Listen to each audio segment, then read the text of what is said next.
When we go through menopause, we lose the most amount of bone density that we ever will in our entire lifetime. And it's those years that we really need to be actually focusing on eating more and like actually focusing as nutrition as a way to fuel our body, not deprive our body. So that's a big thing that we try and educate women on, is that what is the power of nutrition? And actually, quite sadly, that's the first time in most women's lives that they've ever even heard that, because before that, everything around diet and food has always been around how to lose 10 pounds and how to get bikini ready and how to get that summer body. Like that is, as women, is just all we have ever known nutrition to be.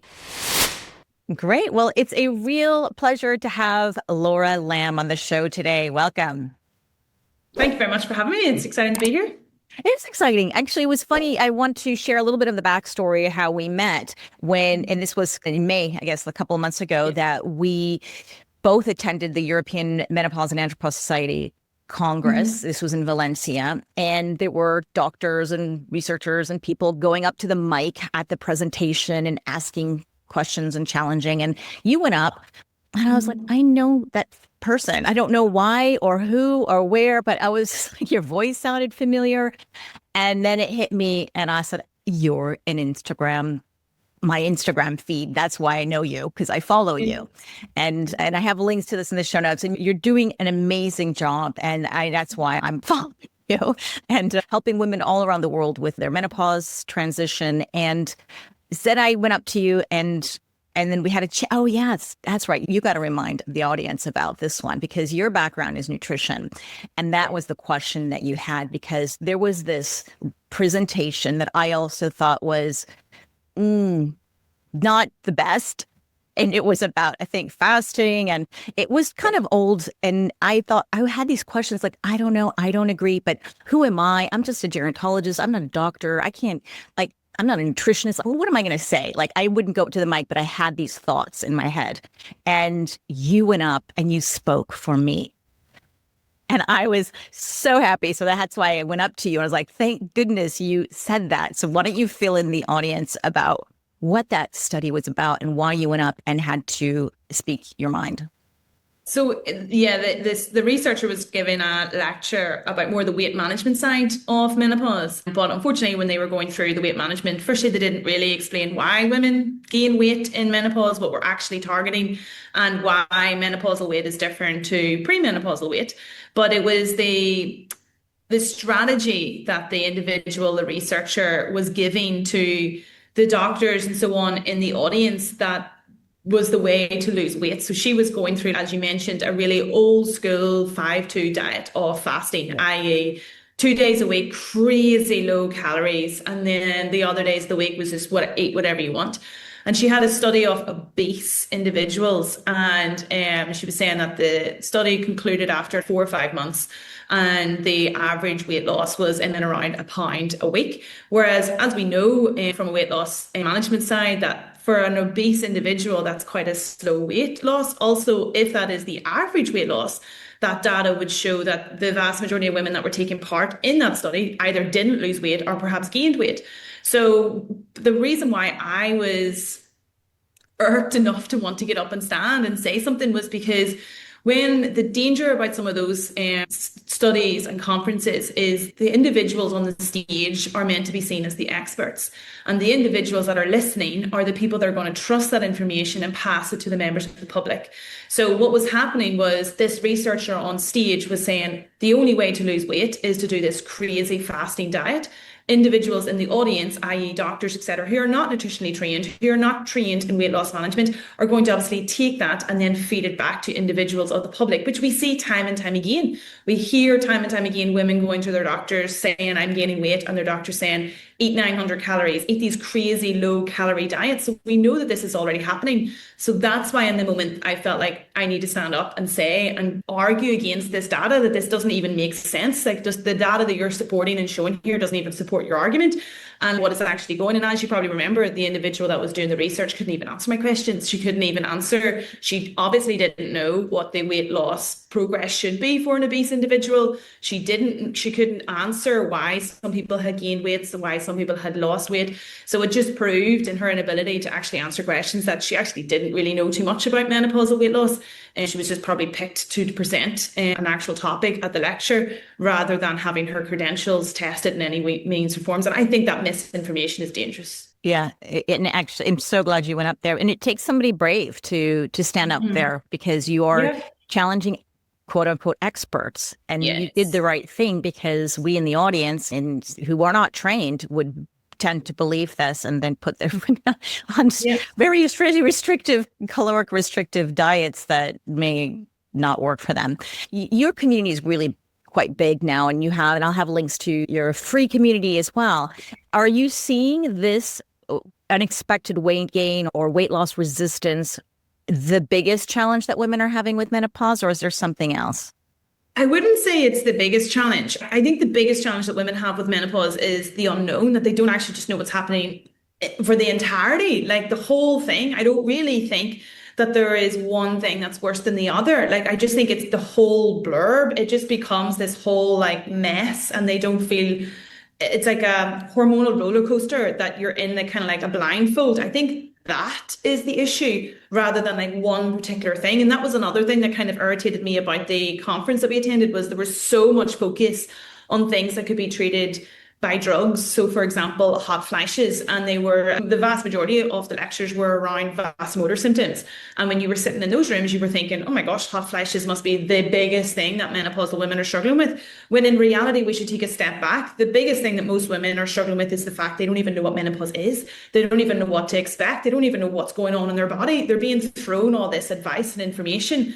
They don't even know what symptoms are related to menopause. They don't even know that weight gain is a thing of menopause. So it's actually the lack of education is what we find is the biggest challenge that women face when it comes to menopause.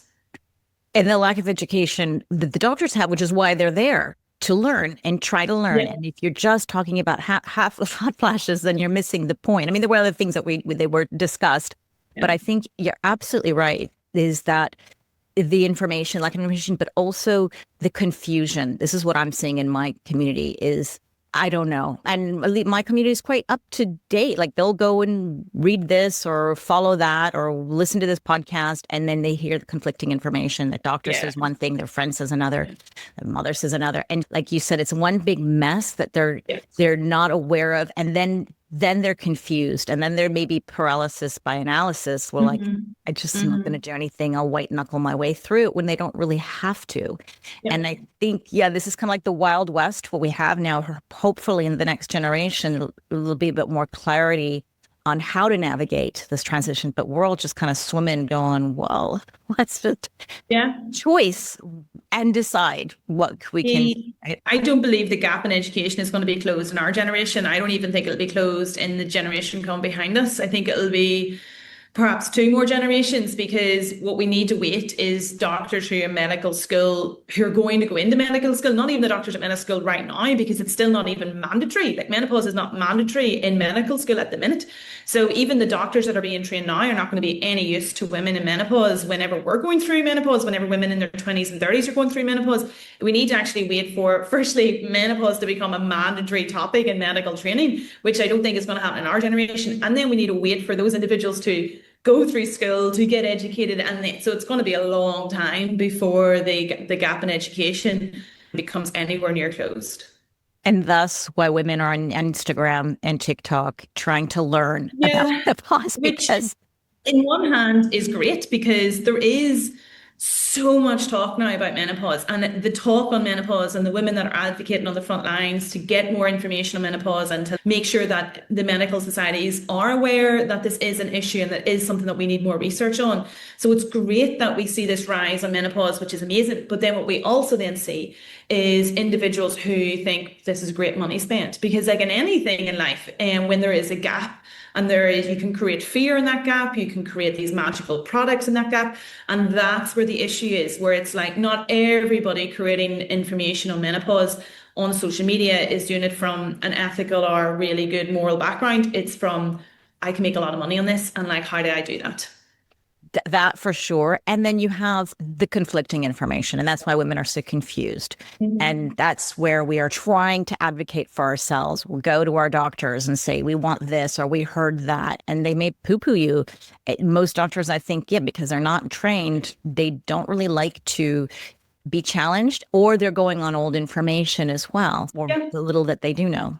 And something as well, yes, obviously, as GPs, they are our first protocol when we feel something has gone off in our body. So, yes, however, there probably is too much of an onus on GPs to have the whole answer. Like the vast majority of people only get about 15 minutes for a GP. So, it's really impossible anyway for a GP to do, especially when a woman comes in with probably one symptom and then to uncover everything else and give her a treatment plan within the 15 minutes. So it's quite hard. So even when we look at other healthcare professionals who should be adequately trained in menopause, they're not. For example, nutritionists and dietitians, no training on menopause. When it comes to like personal trainers, no training on menopause. Even like some pelvic floor specialists, no training on menopause. So like it's yes, GPs, it is important to have that. GBYNs is another example. They get about 4 hours of training in their entire degree in terms of menopause. It's the whole healthcare system that women have just been neglected. Like the whole healthcare system has been really created for men, and it's just been mirrored into women rather than realizing that women actually should have their own healthcare focus, and it should be the whole healthcare system, not just GPs. Yeah, 100%. You're right. And it's an opportunity for everybody to learn. I was shocked too when I went through my master's of gerontology. We had about 30 minutes on menopause and Yeah. basically period Yeah. stop and like it was very, very superficial. And I kept asking the professors, can you please bring out the research about menopause and X disease, Y disease, whatever we're talking about. And it just wasn't part of the curriculum. So whenever I had to write a paper or research paper, I'd be like, all right, let's tie menopause to this and see, bring some stuff. But hopefully that will change. But how can you, my goodness, not be teaching people about aging, longevity, diseases, and not talk about the loss of hormones or menopause or this transition that women are going through? And it is kind of mind blowing. So it's got to be more not just medical curriculums, but like you said, I also think it's everywhere. Yeah, I just think it's something that is an afterthought. They haven't really even been utilizing women in women's research for all that long. Like they only started really using women's bodies in women's research in like 1995, 1993. We have such a small, tiny window on research, so we just don't have research. And it hasn't really been until recent years where women have found their voice and have been able to speak up and demand better care that it is now been a thing like, okay, we now need to have research. And we are seeing so much research coming through and fantastic research coming through. But like I said, it'll take years for it to actually filter down to the women that actually need it. And that's why we started that free group that you were mentioning that has got pretty big. We've had like 40,000 women in there now. We founded that last year because I don't believe that there should be paywalls or academia walls blocking women from facts around their actual body. And there is some fantastic research out there and there is some fantastic guidelines like the Menopause Society, etc. create. However, they are behind academia walls or paywalls, and the women that actually need it, i.e. the members of the public, can't get their hands on it. So they are then needing to go to podcasts or blogs on Instagram that have a hidden agenda behind them, that have like miscommunication, and then they're left to their own devices. So that's why we created that sort of menopause lab last year to make sure that the women that need facts are given it without any kind of paywalls or academia blocks. Yeah, thank you. That's a wonderful group, 40,000 people in that. I dipped my toes in there to check it out. And it was amazing, yeah, how many women you have who were posting and sharing. And actually the one that horrified me was one of the latest ones. And I think you showed this in your Instagram too, where was a woman who said her husband said he would support her up until now or something like that. And that's it. Yeah. Leave her if she doesn't get her shit together. Yeah. It's wild. And it's sometimes women just need support. And like they just need most of the women that come into our group love the course and the education. And we have a guest expert every single month to come in and offer master classes and lectures and so on. We have a menopausal doctor that does the treatment plans for free, etc. But some women just need to know, firstly, they're not going through this alone. That's one of the first things that we hear when women come in and they see thousands and thousands of women in a group that they're like, oh my, I'm not just losing my mind. Like, this isn't me. There's so many other women struggling with brain fog. There's so many other women struggling with low libido and so on. It's not just me. So I think that firstly, and then just support from other women, like just women, like you say, who post something and then having floods of women coming in to say, I support you. What do you need? This is help from me. Like, it's lovely to see that when we don't have advocates and other healthcare aspects for us in this chapter, that we are actually advocating for ourselves and women are really coming together in this moment. That's really nice. And there are support groups everywhere, and you can find your tribe or your people. It's a matter of Yeah. going. And again, whether it's the information you need or not need, that's debatable. And do you ever have people who come in to your group, because your group is free, and I don't know how you monitor it, who want to go and sell their program or sell their supplement or whatever? Because sometimes we get that. I mean, we have to monitor them with our Facebook group, but I don't know if you ever encounter that.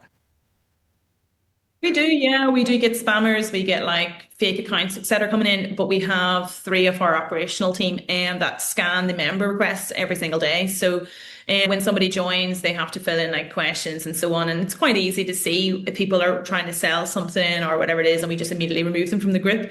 If we see anything that people are posting and it looks spammy, we immediately ban them from the group. So we have three people that are just churning through the member requests every single day to make sure that the group is staying authentic for what it's meant to be. Oh, thank goodness. Yeah. It's a whole job. People don't realize this. And you're like, and it's free. And you need to get people Yes. to volunteer or you pay them to go Yeah. through this, and in Yeah. order to protect them as well. And I always feel like my audience too is they're very smart, I have to say. Some people will say, well, there are predators out there, but I think they're pretty I think they got a good radar on them. And so I don't want to underestimate that. But at the same time, when people come to me and want me to interview them and they happen to have some kind of a product, I'm very cautious. I'm the same. Yeah, I'm the yeah, same. It's even it's like you just be weary of what they're going to say. It's like even when we do a guest speaker every month, like I have a PR team, and like my whole thing is like you need to go through everything that they have already produced with a fine-tooth comb. Do they always just point back to the product they're saying? Do they always just point back to something like, I don't like that. I don't like somebody coming on and hosting a masterclass and everything is this hidden secret that they're selling. So we need to be really mindful of that, because then that we're kind of then part of the problem, aren't we? Like you say, if you're bringing people into to interview, or whether it's on a podcast or whether it's a guest speaker in our community, and they are just manipulating information to sell it, then obviously the women that trust us because it's our community and they trust our voice, then are automatically going to trust that. And that's what we obviously don't want. Yeah, we need to maintain integrity. And so that's why you go through, there are some amazing products out there. There's amazing people with Amazing. whatever it is that they're offering. Yeah. Just, yeah, like you said, it got to go through the comb and make sure that it is something that is of value, or to at least some people and most people in your community. So I know you just got so much great experience. So it's great to hear your thoughts. So when you started this community about a year ago? Or how? We started our free community a year ago, correct? We started our menopause practice about 5 years ago. Oh, okay. Oh, interesting. So yeah, so then you really, the community grew really, really fast. Yes. That's amazing. And I'm sure it's continuing. And I'll have links to that in the show notes as well. So have you noticed any differences in terms of what women are complaining about or really want help and support with in your community, the free community versus the paid community? Not necessarily. The difference is really people who just want to have somebody sorted out for them. What you were saying earlier, when you have a free community, it's great. We put up a lot of lectures, we do a lot of notes, like we have a lot of information on it. But then the person then is left with their own devices to go through it all and to apply it to their life and try and test it and see what's happening. Whereas inside the practice, when somebody joins us, you just get assigned a specialist and we build the whole thing for you. So it obviously just speeds up that journey. So that's really the difference on that side. But a big pull for what we have noticed in the free group that I actually didn't expect whenever I built it was actually women seeking other solutions to HRT. And it's not that they don't want to utilize HRT. It's not like we're against HRT in any form. Actually, when I created the group, it was more so with the thought process of giving facts for HRT. But women just weren't wanting it. The more that we grew the group and the more that we asked questions and did like market research, women were just seeking natural treatments. And for a couple of different things, some women are weary of HRT for sure. Some women are weary of it. They're weary of it because their doctors don't seem to know too much about it, and that creates the weariness. So when they're obviously going to the doctors and they're asking questions and the doctor's unable to answer the questions, then they're immediately walls are up and they're a bit fearful of it.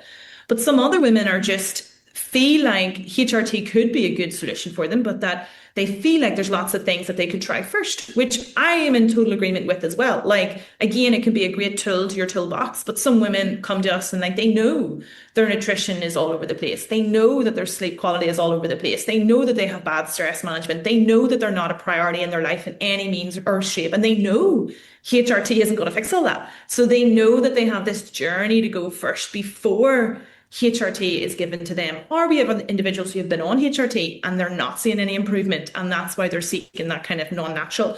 So that was probably the biggest learning and shock for me whenever I built the group, was that actually there is a lot more women out there who are seeking anything but HRT. And you wouldn't actually think that when you listen to a lot of the media and a lot of like social media stuff, because it's very heavy on HRT, and which is great, and it is a great tool, and we need a lot more research about it. But actually, when you speak to women in the public and what they actually want, it doesn't really seem to align. So interesting. Yes. So in my community, they do definitely, they're looking for that, but they seem to understand that. I always say you can't out hormone a bad diet and lifestyle. I'm sorry. And we've even had some guests on doctors on the podcast who say, I will not give HRT until they clean up, or if they're not doing it at the same time, because we need to detox those hormones. So we need the whole system to be running. Not that they're against HRT. They just want the best, and they want the whole system sort of set up. And it is a hard thing. Sometimes women are not sleeping and the hot flashes and all that. And you ask them to do all the things that you and I are probably asking them to do, but yet they just need to sleep, right? So then that's when they'll go, okay, well, at least I would say, let's get some support, but you got to work on all the foundation. Yeah. And that's so key. Yeah. Or else the HRT then just acts as a band-aid. And that's why menopause in general should not be treated as a label. And this is what we sometimes hear a lot on like even the consultations that we do. So inside the Menopausal lab, we offer free consultations. I have the team that do that, and we do free consultations for about 30 minutes with each individual. What we hear a lot is women have been given HRT, and then we ask, what symptoms are you treating? And they kind of look at us like complete blank faces. They don't know what we're talking about. And they're like, what symptoms are you treating with this medication? And they have no idea. They're just like, oh, I just told my doctor I was in menopause, so they gave me HRT. We don't treat menopause at all. We don't treat that label. We treat symptoms. And I think even just that is such a huge misconception on what I see on a lot on social media, and even with the medical environment, is that we don't treat the label menopause. That's just the label of what we call this transition and what we call this chapter in life. What we treat is, what symptoms has this woman developed because her hormones have changed? What do we treat? What is she experiencing? And that's how we actually should be treating menopausal symptoms. We don't treat just the word menopause. Yeah, that's actually, if you don't really know why you're taking it. And it could be even, you say, look, I've got my family history of osteoporosis, or I think that there's obviously a lot more work. It's not just hormones for osteoporosis. So me as a gerontologist, when I look at the future, wow, the cardiovascular disease risk, and we saw all these presentations, what happens when we lose our hormones, it gets me thinking, well, wait, what can I do to prevent that from happening or delay it as much as I possibly can? And so that's where we get the bio-individuality. You got to look at your own markers and see where you're going, but definitely getting the whole foundation right. But to me, those women, I would like to know your opinion, they're getting their foundation right, they're managing their symptoms, they're getting through okay, but yet they are concerned about their future self. What advice would you say that they could do in terms of getting all the things that they can, if they're ready to push through everything? What would they do to protect their bones, let's say? Well, for sure, definitely it comes down to nutrition more than anything else. So yes, obviously we should be doing resistance training as we age to protect muscle mass and bone density, but it comes down to nutrition. And unfortunately, as women, we've always been conditioned to eat less and less. We've always been conditioned to be on a diet. We've always been conditioned to cut out carbs and cut out dairy and so on. And then when we go through menopause, we lose the most amount of bone density that we ever will in our entire lifetime. And it's those years that we really need to be actually focusing on eating more and like actually focusing as nutrition as a way to fuel our body, not deprive our body. So that's a big thing that we try and educate women on, is what is the power of nutrition. And actually, quite sadly, that's the first time in most women's lives that they've ever even heard that, because before that, everything around diet and food has always been around how to lose 10 pounds and how to get bikini ready and how to get that summer body. Like that is, as women, is just all we have ever known nutrition to be. So when you get to like 40, 50 and somebody's telling you the first time, actually what you eat actually helps your entire body. And like what you eat actually helps your brain, your heart, your sleep, how you feel, your anxiety, your mood. Women don't really know that. So the first thing that we always try and do is teach women, because a lot of women are fearful of eating more food and they're fearful of not dieting because they've been conditioned their entire life, is actually to eat enough, eat more food. Like we should be consuming enough calories that our body actually needs. We shouldn't be doing these crazy fasts and we shouldn't be doing these crazy detoxes and these really low calorie diets. We actually need to eat more food. So that is always the first thing, because it doesn't matter how healthy you eat. It doesn't matter if you're eating nice organic protein across the day. If you're not eating enough of it, it doesn't matter. It doesn't matter if you're eating some seeds that contain like vitamin E. If you're not eating enough vitamin E, it's not going to help. If you're not eating enough fiber, it's not going to help. If you're not eating enough protein, it's not going to help. So the very first thing that we do with any individual that comes through our door is making sure they're eating enough food. And then we can start looking at some of those more granular things that they need for their bone health. But everything is that cornerstone of, are you actually eating enough to even begin with before we go into anything more granular? Okay, I agree 100%. I see a lot of women in our community as well for the same reasons. And it's really frightening when I was health coaching people, and I would tell a woman, look, we got to bring down your exercise, because they'd be doing chronic cardio and way too much. And then we're going to have to eat more. They were so frightened. And all I could say was just trust me on this, because it will work. And so but it is frightening, and I get it. So we got to get nutrition right. And I understand protein is just super important for the bones, not just for the muscles, but we need to build. So how can your body actually get, if it doesn't have the nutrients and it doesn't has the proteins, where is it going to get from? So that's quite obvious. And then we have the impact exercises or resistance training, and people can argue with that. And then we have the sleep component, right? Depriving yourself of sleep is probably not going to help build things, right? It's when we regenerate. And then the stress management, I think that I'm not sure how big of an impact or where the mechanism of action is for stress and bone. I know it is for many other things, but do you have any thoughts on that or any evidence of how? As we go through menopause, obviously when our estrogen declines, our body does produce more cortisol, because both of them are an anti-inflammatory hormone. So when our body loses protection from estrogen, it tries to produce more cortisol to help with inflammation, which our body needs. That cortisol is a little bit of a fear word now on social media, and a little bit of a fear tactic, but we actually need more levels of cortisol. It helps with inflammation, it helps with blood pressure.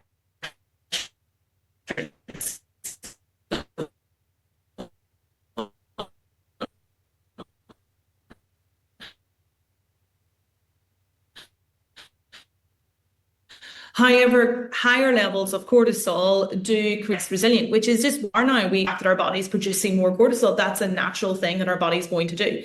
But what we need to be aware of then is not overflowing that. So kind of how we described the glass was like half full of water being cortisol. So we had lots of room to do other behaviors and activities that would have increased that water. So like whether that is not having great stress management, whether that is working really long hours, whether that is under eating, which puts our body in stress, whether that is over exercising, which again puts our body in stress. But because that water was only half full, the water being the hormone that our body produces, cortisol, we had lots of room for error. We had lots of room for our body to manage higher levels of stress without going into that fight or flight mode.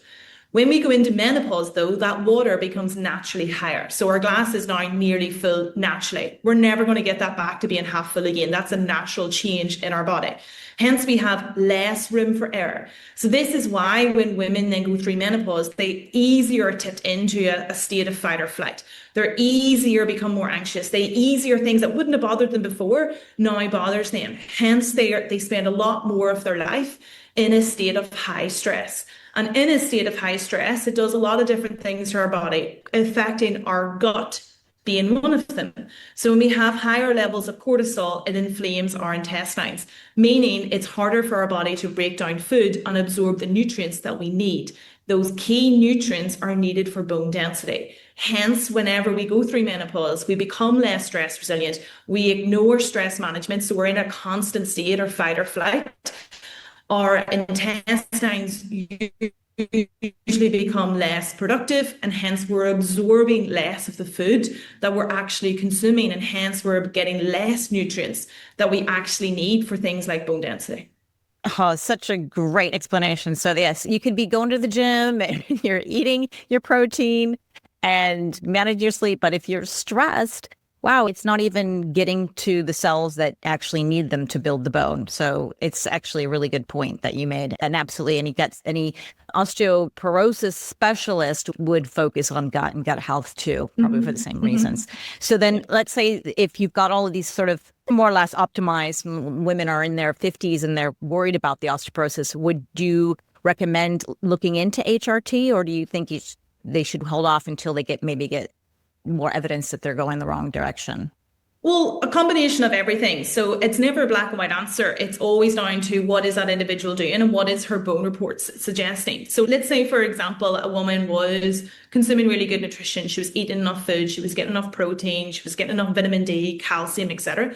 She was doing good training. So she was doing resistance training. She wasn't overtraining. Her sleep quality was good, etc. But her bone density is still decreasing. Then yes, that individual will probably benefit from HRT.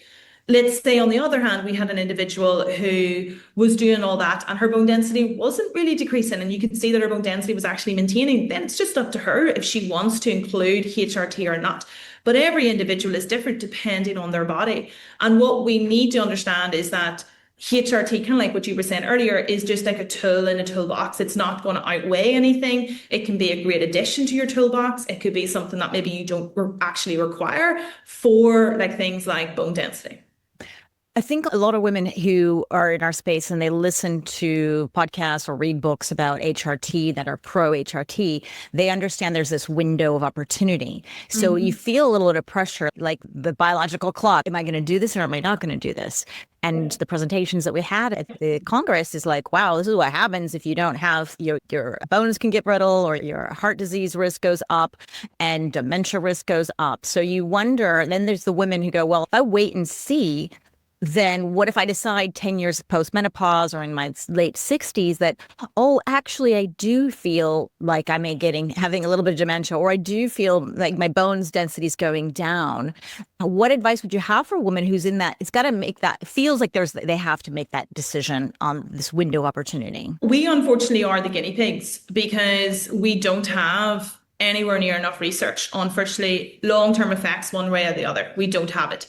Also, as you would have known whenever we were at the conference, even the studies that we do have don't actually they're not even controlled studies. So what I mean by this, and we heard individuals asking these kind of questions in some of those bone density lectures, is that you'll see the report and you'll see that these people took HRT, these people didn't. These people had good bone density, these people didn't. And then you'll hear questions like, well, were both people eating the same nutrition? Were both people doing weight training? What were the control variables? We don't have that. There is no research for that. So again, that just brings us back to the fact that we are guinea pigs, because yes, there is fantastic research to show that HRT can benefit bone density, but it's not controlled. We don't know what they were doing. We don't know if it was the HRT or if it was their nutrition or if it was their weight training. So it is unfortunately a very gray area for women, because in one hand, there's great data to show that it can help, which is amazing. On the other hand, we don't really have any long-term effect data. We don't really have any data in terms of, well, the people that don't take it, What were they doing elsewhere? Did it run in their family? What was happening? So again, what we always advise women on is to get all the information and for you to make a decision on what you feel comfortable with. So gather the facts, not opinions. And it's even hard to get facts from your doctor because even sometimes doctors have opinions. But get to a place where you feel comfortable on your decision, i.e., are you doing everything else first? And then when you are, is HRT something that you feel comfortable after doing your research that you want to include for your well-being and your health? Yeah, we don't. It's so frustrating to not have this data, and you'll only know if it works, whatever decision you make, Yeah. when you die or Yeah. when you get to the older age. It worked or it didn't work. And so maybe our daughters and sons will benefit from our experience It and is, yeah, they will. We will be the guinea pig generation of testing it. Obviously, there's so much research to show the safety aspect of it, and so it doesn't seem like such a high risk choice on choosing to utilize HRT compared to what we sometimes hear on social media and like research that was done maybe 20, 30 years ago. But again, we don't have any research on individuals who do not take HRT and like what benefits have they seen. yeah, exactly. And then we have all the formulations, the different types. Different And types, the different dosages, how do you know? And again, this isn't explained correctly to women that, it is a trial and testing. It's you're not really going to get the dosage right the very first time. You should be tracking your symptoms. You should have repeat appointments with your doctor every 3 months, and you should be making tweaks to your dosage, both on dosage and the form of HRT until you get what is right. Well, unfortunately, we see women going to their doctors and they're not explained that. So when they start to take HRT, they experience side effects in the first 7 to 10, 21 days, which is normal. They're not told that, so they freak out and they stop it. Or they're doing it for 3 months and they're not told that you just have to change your dosage after 3 months. It's not working, so they just give it up. And what we unfortunately then see is women giving up HRT way too prematurely, when in reality, they just needed more explanation around what a realistic journey of being on HRT is. yeah, that's why actually I always say it's a blessing too when you have symptoms, because then you know your Yeah. dosages. Like you'll figure it. I mean, if you have a good doctor who helps you through this, you'll figure it out, right? Or in your community as well, you work with a lot of great professionals who Yeah. can guide you through that. But if you're asymptomatic and you're saying, oh, okay, well, I want to prevent, or whatever reason you decide to go on, like, well, you got nothing really to go by except blood work, and that can be challenging as well, or urine metabolites, or whatever it is that you want to go and test. So it's actually not so bad if you're having some Mhm. symptoms. It's a good Yeah. guide.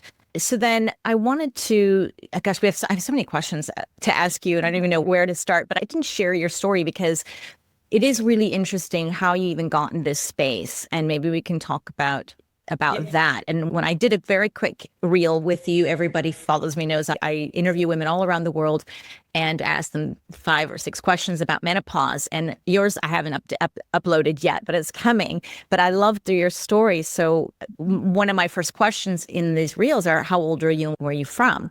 And you said 34 at the time. And so I was like, okay, well, how did you even get in this space? Because you're so young. Yeah, so two things on that.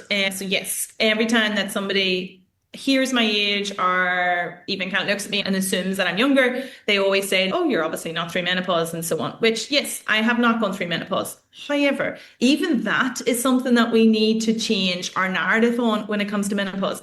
I have an individual on my team now. She's on my operational team. She's 25 and she's in menopause. And so there's a huge false narrative around what we deem normal in menopause. We typically still think it's women in their 50s and 60s. And actually, women come from 35 up is becoming a lot more normal in menopause. That's the first thing that we need to change that narrative around. But yes, the reason why I get into the kind of the menopausal space was two main reasons. One main reason being a personal experience with a very close friend of mine who, again, went into menopause pretty young because of cancer treatment. And I saw firsthand how she was dismissed by her GPs because she wasn't in a position to take HRT. She was given zero other treatment. And whenever she tried to speak about it with any kind of other healthcare professional, she was always dismissed because she was young and she was gaslit because it was just like, oh, it's something all women go through, you'll be fine. She severely struggled with her mental well-being. She struggled with the fact that obviously her whole life had been flipped upside down. Like women even struggle with the emotional burden that comes with that. Like you don't feel like a woman anymore. Like you've gone through a double mastectomy, a hysterectomy, you've gone through cancer treatment, you've already lost a lot of sense of yourself. You've now been told that you're in menopause. So again, that feels like a death sentence for most women because they're getting all these like depression symptoms, they're getting these symptoms of low libido, they can't interact with their relationship. She ended up finishing her job. So it was, is this now going to be my life? Like I fought for my life in cancer. Now I'm just told that now my life is this just it. There's no treatment for me and like I just have to get on with it. So seeing her and how she struggled with that, it really ignited a passion in mine for actually even younger women to get treated. And that's why we do a lot of work, even in terms of pre-menopausal women, to educate them around symptoms. We try and do as much work as we can with like post-cancer individuals to advise them around menopause can happen when you're younger. Menopause can occur. There is other treatments. It doesn't just have to be HRT. I'm so glad you're bringing this awareness. And most women, even in their 50s, don't know much about menopause. So forget about a woman in their 20s and 30s. What would you say a woman in her 20s or 30s needs to know about menopause? Well, firstly, women in 20s and 30s should just know more about their hormonal health, which we don't even know enough about, like even just menstrual health, what they should be doing in terms of nutrition before even we breach them around the words of menopause. But something when it even comes to menopause is that firstly, there is perimenopause. Like menopause doesn't occur when we just stop our periods. There is this whole phase, which typically lasts 5 to 10 years prior to that, which can start to happen in our mid 30s. It's not something to worry about. It's not something to get fearful of. The reason why it is fearful and life-changing is again just because of the lack of education. So when we're always talking to pre-menopausal women in their 20s and early 30s, it's about giving them the power of knowledge, not trying to fear them that like, oh God, all these symptoms are going to occur and you're going to change and it's really hard. It's like, this is a natural process. This is something that naturally happens to all women. The fact that it feels so hard for women is just down to lack of education. This is what happens to your hormones. This is what happens to our bodies. And these are things that we can do to empower ourselves as we go through that, rather than trying to scare or give them any fear. So good, because I think people who are following me, if when they're younger, I ask them, why are you following? And they're like, because we're so scared Yes. of what's going to happen. And it looks like you know what you're going to do to biohack your this. And it's true. And I think it's because they're funny reels but they're horrifying if you They're look at them horrifying. from Yeah, so scary. And the vast majority of conversation around menopause is symptom treatment. And it's because there is no, women don't really seek for treatment until they're like knee deep in symptoms. So yes, at that point they have so many symptoms and they've really like kind of lost themselves. And that's why we don't even have those conversations on preventative care that you were talking about. Like we don't even have enough conversation around preventative care because it's not what most people's main objective is. Most people's main objective is how in God's name do I get rid of all of these symptoms? Whereas if we actually educate women on what they should be doing before they get these symptoms, then we can have that smoother process of menopause, because menopause itself should be about teaching women what should we be doing now in our bodies now that we are post-reproduction, rather than what drugs should we be taking and what should we be treating for these current symptoms. If we actually educated women on what symptoms to expect and what to do before they got the symptoms, the whole thing would feel less scary. Absolutely. And there's a stigma with the word menopause, which is why we need a rebrand or something, because I've interviewed over 200 women on the street, literally go up to them and say, hey, can you answer 5 questions about menopause? Many times I get rejected, which you don't see that.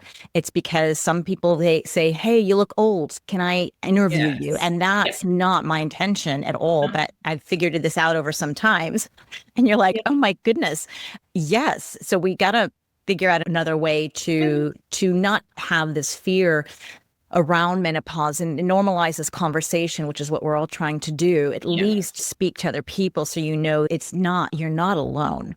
And I always say, as a gerontologist, I always say longevity starts in childhood. And now, as I'm in this menopause space, I said, well, actually, menopause starts in childhood too. And I know that what you're saying too is like, what can we do in our earlier years to have a smoother transition? And as a nutritionist, because this really is, food is such your jam, what would you say around the world of nutrition that a woman can do to alleviate any of the symptoms or even as a younger person to make this transition easier? The main culprit for a lot of the symptoms, and even with regards to menopausal health concerns, is inflammation. What we try and educate the women that come to us on is, what does estrogen do in our body? So if we no longer have estrogen, how do we protect our body when it no longer can protect itself? So estrogen has lots of different functionalities in our body, but one of its core functionalities is inflammation. This is why when women go through menopause, their inflammation begins to naturally increase. This is what causes things like vaginal dryness. It's what causes things like hot flashes. It's what causes things like visceral fat, causes brain fog, causes a lot of the symptoms that we end up experiencing. One of the main things that also causes a lot of inflammation in anybody's body, male or female, is our diet, is the food that we put into our body. It causes a lot of inflammation. We obviously know now more than ever, our diet and the culture that we're in is hugely popularized with inflammatory foods. We've had so much processed foods. We have a culture of alcohol. We have a culture of constant candy and sweets and so on. So again, like I was kind of saying earlier about even like the water analogy with the cortisol, is that before menopause, we had estrogen going 90 every day in our body to protect us from some of these poor nutritional choices that we were making, because it was handling the inflammatory protection for ourselves. We don't have that luxury now in menopause.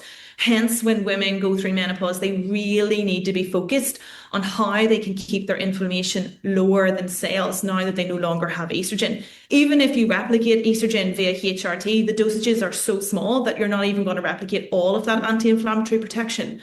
So a big thing that women prior to menopause and going into menopause really need to become more educated on is the power of nutrition when it comes to inflammation. Firstly, what foods cause more inflammation and what foods can lower inflammation. And that is probably the biggest thing that we can do as women when it comes to nutrition in order to aid that process a lot easier. So what are your, say, top 5 inflammatory foods that we should probably minimize? And what are your 5 anti-inflammatory foods? I mean, not do 5, more or less. Yeah. Well, firstly, when it comes to inflammatory foods, so foods that are going to inflame us, is processed foods. Now, again, we're in a society where processed foods are everywhere. And we typically think of processed foods as like fast food or junk food. But processed foods is any processed food, like any food that isn't just picked from the ground and eaten. So we have a scale of obviously processed, and it is very hard to have a diet that is fully zero processed. So we're not looking for perfection in any shape or form. What we're looking to is to reduce the foods that are much higher in that scale, which is things like our junk food, our highly processed foods, alcohol, which is a big one with a lot of ladies that we see. Even things like the occasional glass of wine after a stressful day becomes more of a normal habit. These are a lot of things that start to trigger a lot of those inflammatory symptoms, things like sweets, chocolate, and so on. So a lot more of those. But again, it's not about reducing them 100%. What we try and terminalize them as is your majority habits and your minority habits. So your minority habits is the odd glass of wine with friends, is the odd pizza, is the odd trip. They're the minority. Life is still to be enjoyed. We don't want to go around trying to be 100% perfect every day. The majority of your habits are the habits that actually matter. The odd glass of wine is not going to drive your health choices. What you're doing the majority of the time is. So trying to reduce all those inflammatory foods and keeping them to the minority of your nutrition. The majority of your nutrition should be then anti-inflammatory foods. So firstly, protein is a great staple of an anti-inflammatory diet. So that is why we should be consuming higher levels of protein. But fats, and women have been made to fear fats their entire life. Like low-fat options are usually the things that women will grab for anything, like low-fat dressings, low-fat yogurts, anything. Whereas healthy fats, omega-3s, etc., are things that our body actually craves for now inside of menopause. So things that we would love our clients to consume is things like olive oil, things like flax seeds, nuts, things that you can add in, fatty fish, avocado. So making sure that we are experiencing healthy fats across the day. And then the final thing is one that we fear our entire lives, carbohydrates. We need carbohydrates, whole grain carbohydrates. We're not talking about those processed carbohydrates that really spike your insulin and then crash things later on. We're actually talking about like whole grain carbohydrates. Our body, as women, craves them at all ages, but more importantly in menopause for those anti-inflammatory properties that they hold. What I see a lot of people getting confused with, and this is why we want to get a little granular here too, is that they'll say, well, I'm eating some of these healthy things, right? But then they may get confused because it seems healthy, but it maybe isn't quite. They're a little, it's the labeling or the packaging or the names that are written on there. And what would you say? So to give people with clarity, when we say junk food, we're talking about food. Like if you go to a supermarket, you probably go to the inside of the aisle and you see the boxed cereals with a long list of ingredients. Most of them you probably don't understand what they are. So I always tell people just look for a shorter ingredient list and words that you really understand. Yeah. And so when you think about a package of cookies or the cereal boxes, but then you get people who would say, well, I don't know, I have these healthy granola bars or something that appears healthy. How do you help people navigate? Because there is probably some healthier versions and some less healthy. How do they navigate through that space? Couple of different things depending on what way they want to do it. Like you mentioned, yes, you can have like rule of thumbs, whereas if you read the back of the packet and you don't understand a word, it's probably not that healthy. Or if there's a long, long list of ingredients, again, you're probably verging on the more processed side. But a thing that we love to try and give women, again, is the power of knowledge. So something that we would always recommend to women, if they are in a healthy mindset to do it, is to track their food intake. So to utilize, and again, not to count calories. That's that old mindset of nutrition is counting calories. So anytime anybody suggests to track your food, they're like, what calorie? We're not counting calories. We're looking at the nutritional breakdowns of your food. There's lots of apps nowadays that we can utilize. They're free, they're great user friendly, and you can scan the food and it immediately tells you if there is things in it that are highly processed, if there's things in it that does actually give you enough protein and so on. A great app that we use, and I'm not affiliated with this in any shape or form, I just think it's actually great, is an app that it's called Chronometer. We utilize it with some of our clients. We also advise it for some of the individuals in our free group that want to track their food. But it actually breaks down, even right down into the vitamins and minerals in your intake and gives them a red circle for anything that you're lacking. And you can click on the red circle and it gives you food options for what you can do. It fully breaks down and educates you around what's actually in your food and what's not in your food. And tracking is just a short-term method to gain that knowledge. It's not something that you do forever. Like you just can do it for a couple of weeks. You gain the knowledge of what's actually in your food. So what's actually in that packet of granola that you're consuming versus maybe another choice at breakfast. It actually gives you the power to, am I eating protein, or am I eating enough protein? Or am I eating enough fats? Or it gives you knowledge. It doesn't give you opinions. It actually tells you black and white if you're doing this or doing that. And so I always think tracking, even if it's just for 2 weeks, just takes away so much guesswork. It takes away so much frustration on knowing what to do, not to do. Or women saying to us, which is something that we hear all the time, I'm eating healthy, but I'm still seeing symptoms. And then we look at their nutrition, and yes, they're eating healthy foods, but they're eating such low qualities of healthy foods, or they're having gaps in their nutrition because they've been told not having carbohydrates is healthy, and they're still trying to do that. So again, if you just spend time tracking your food, you would see those gaps and you would know what gaps to close, and it would get you out of feeling stuck so much quicker. I love that. I'm also using Chronometer for years and years. And I think there's lots of different ones. I just think that one is pretty accurate, but there is lots of different ones that you can use, and they're just free versions. You don't need to utilize any of the premium versions. Exactly. It's so good. I hope they never change. And it does. And I always say it's good to track just for whatever, a few weeks or a few days, whatever it is, so that you never have to do it again. Education, it teaches you what is actually a portion of protein. Like people always come to us and they'll see things like, oh, I eat peanut butter. That barely any protein in it. Or I have an egg in my breakfast. There's like 3 to 5 grams of protein in an egg. You need about 25 to 30 grams in each meal. So again, women come to us and be like, I did not know this. Like I did not know that. I thought I was eating lots of fiber because I have veg. I actually now see that I'm only getting like 10 grams of fiber and I should be getting 30. Like it just opens people's eyes to what nutrition actually is and what is the nutritional value of the food that you're actually consuming. Do you follow Dr. Sarah Ballantyne? Great. I like her because she's all about nutritional quality rather than sort of fear mongering. And I did a couple of episodes with her. Great. So I'm wondering that the women in my community, once we get into the biohacking community, they're actually pretty, like people are up on it. Like they're looking to optimize. So they know all this stuff, but then they get a very granular, and then they talk about seed oils, or they talk about, then if you got into a vegan who says, well, protein is inflammatory. What are your thoughts on some of these, the more I guess, controversial things that you eat it, don't eat it, dairy, no dairy, seed oils, no seed oils?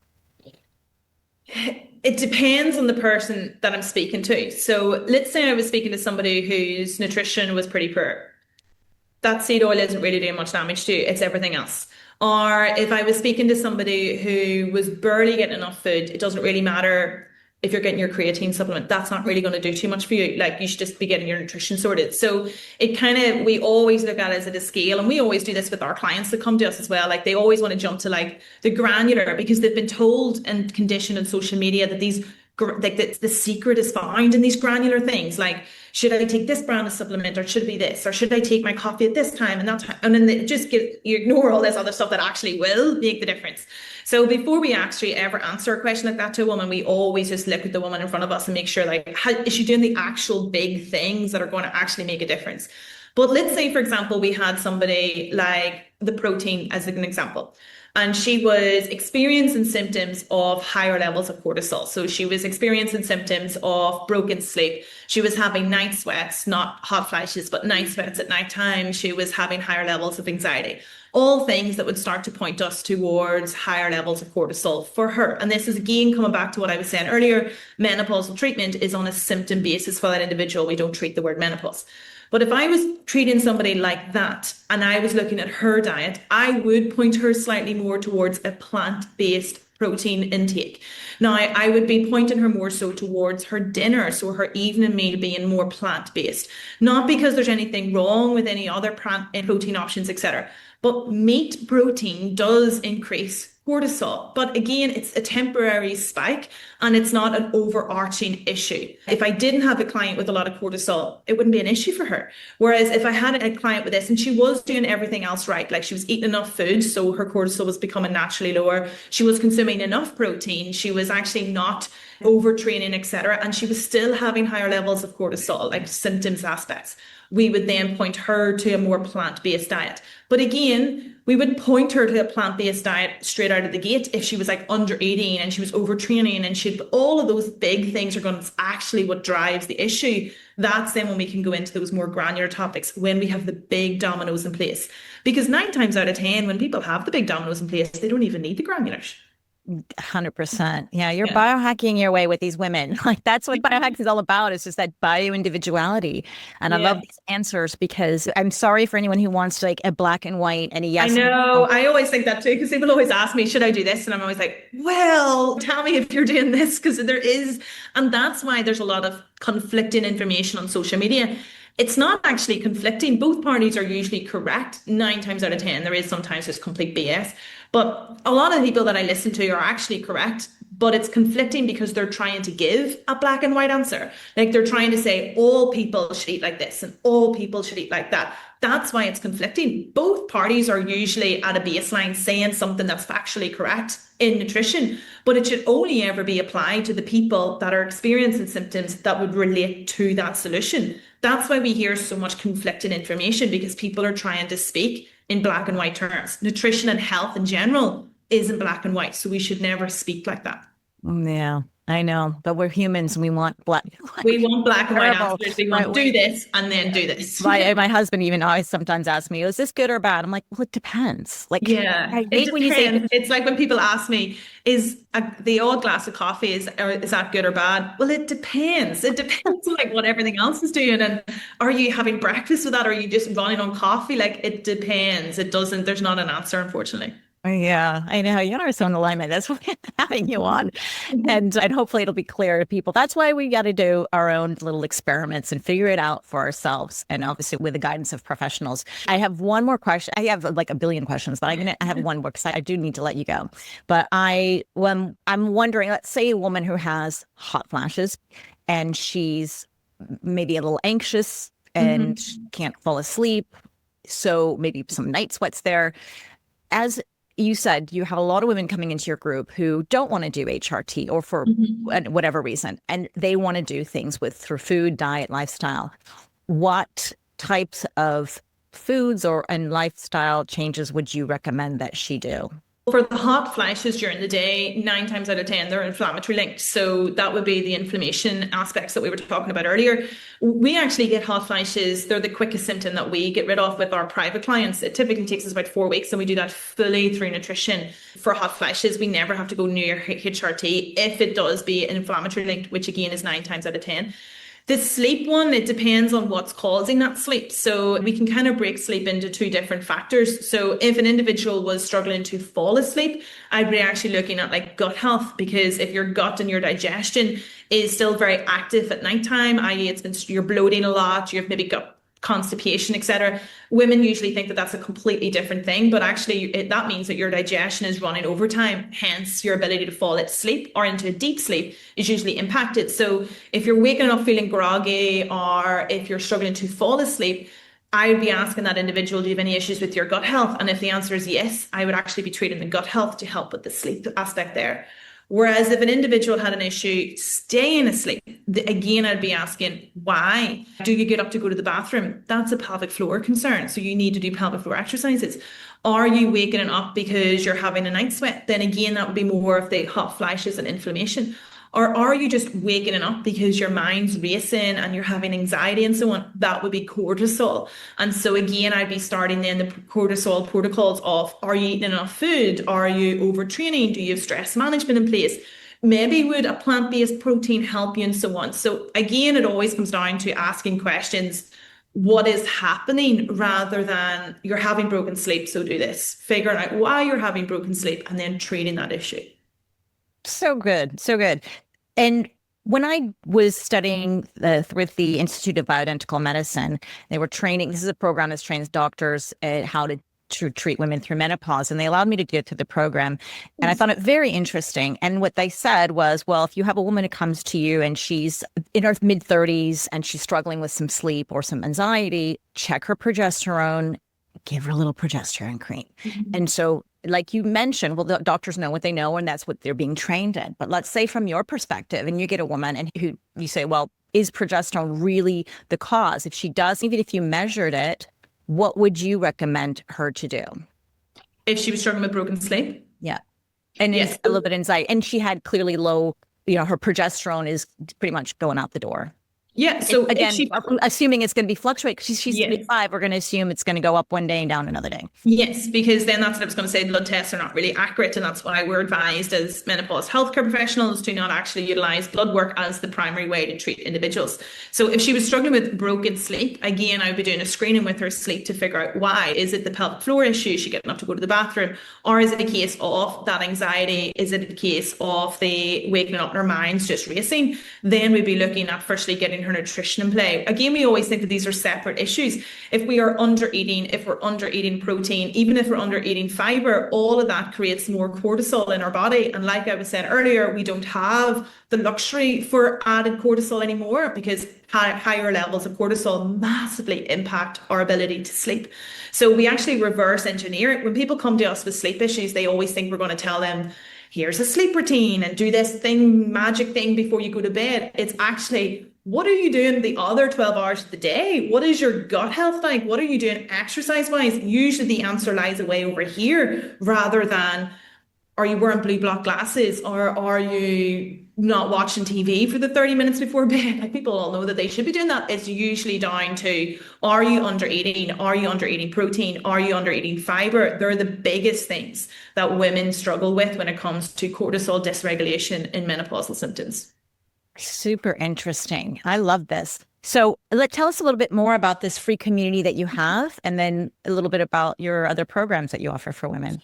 Yeah, so the free community, as I said, was just founded for more of a passion project than anything else, because like I mentioned, I don't feel like women should have what they should know about their bodies behind paywalls or academia walls. So it is completely founded by myself and other members of the Menopause Society who work for me. And we've got a course inside it. The whole course is directly from factual information, whether it's from the North American, the European, or the British Menopause Society, on all symptoms of menopause and then preventative care.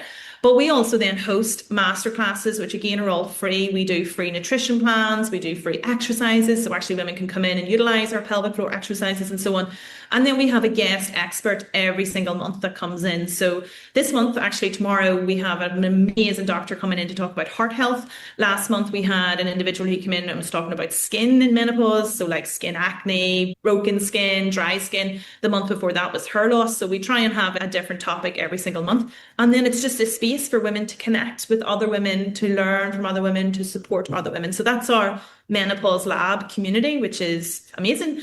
And then we have our private in-house practice, and so people can come and work with us on a one-to-one basis if they want a full menopausal plan for themselves. But we always try and get people into the free community first before they make a choice whether to work with ourselves. It's a great option because you can dip your toes. Maybe you get what you need for free. Yeah. And so many women have come back to us and been like, completely eradicated all of my menopausal symptoms from your free advice, because it's factual.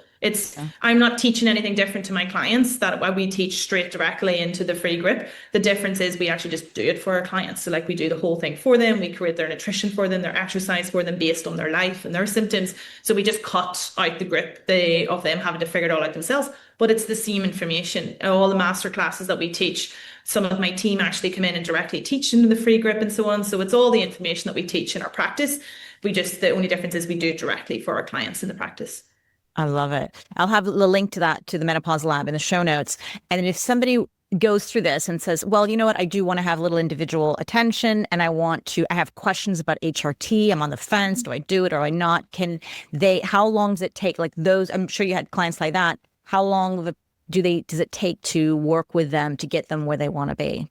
We work with all of our clients for 4 months. So any client that comes in to work with us on a specialist aspect, it's 4 months, because we do not only their present symptoms, but preventative care then as well. So like we work with all of our clients to ensure they're set up for bone health, brain health, gut health, and heart health as they leave us. So it takes us 4 months to work with everybody. Oh, interesting. So when they go into this, they're committing to 4 months already. They can't go, oh, I just want one consult. I mean, they have the free 30-minute consult, but then they can get in and then it's not doable. Like it takes us a good 10 weeks to reduce symptoms. So we run at a 95% success rate for full reduction of menopausal symptoms within the 10 to 12 week period. But yeah, then we have to obviously then work on making sure that it's something that they can sustain, which then incurs in the extra few weeks. And if somebody decides that HRT is for them, is your team able to prescribe or get them on it? Not prescribe, we refer out. So we have references, and so we can refer out. We also work with insurance. So if any of our clients want to come in and utilize insurance, we can partner them up with any practitioners to utilize their insurance for things like HRT. And so you are from Ireland yourself. People can hear this. Do you have women from all over the world, or are you mostly... Yeah. No, I have a team globally now. So we have clients in 32 countries worldwide, and we have a team in the US, Canada, UK, Europe, and Australia. Amazing. This is amazing work you've done, Laura. Yeah. Bravo to you. Thank you. I'm so proud of you. And I'm really glad you're also bringing the conversation up for younger people as well, and that they shouldn't be shy. And I know I can imagine it's already hard enough to be alone when you're in your 40s or 50s. But if you're in your 20s and 30s dealing with menopause for whatever reason, you certainly do feel alone. But with you, not at all. So I'm going to have links to everything in the show notes. If anybody wants to work with you or get into the community, really the menopausemastery.health is your website, correct? Yeah. And Laura_Lambe with an E at the end of Lamb is your Instagram, and people go follow her. She's amazing. And it's just such a pleasure to have you on. I'm so grateful for all the work you do. Thank you so much. And thank you very much for having me. It was a pleasure. And everyone who's gotten to the end, thank you for getting to the end too. And we'll see you next time. Bye-bye.